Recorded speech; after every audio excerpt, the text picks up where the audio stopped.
Okey. C pula.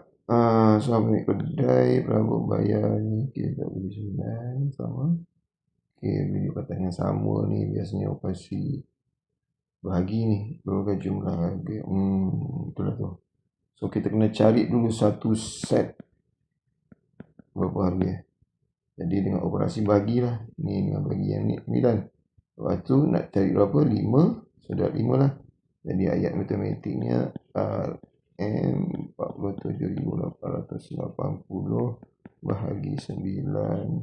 Saya dapat jawapan darab dengan 5. Okey, so kita buat bahagi 4788 sifar bagi 9. Sifar 9, 98765 4, 3, 2, 1 sifar 98765 4, 3, 2, 1 sifar.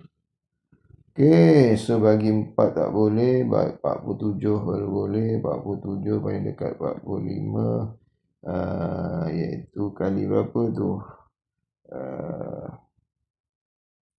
Kali 5 lah. Kali 5 dapat 45.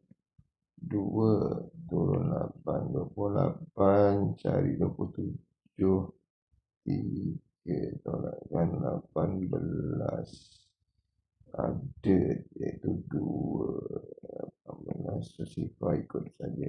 So maksudnya satu tu berharga 5,320. So 5, 3, 2 sifar wadahkanlah dengan 5. 5 kali sifar 5 kali 2 10 tak ada 1. 5 kali 3 15 tambah 1 16.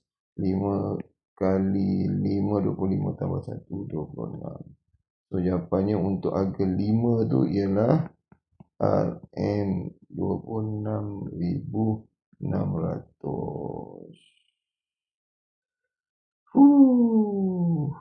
Okey, boleh? Okey, alhamdulillah.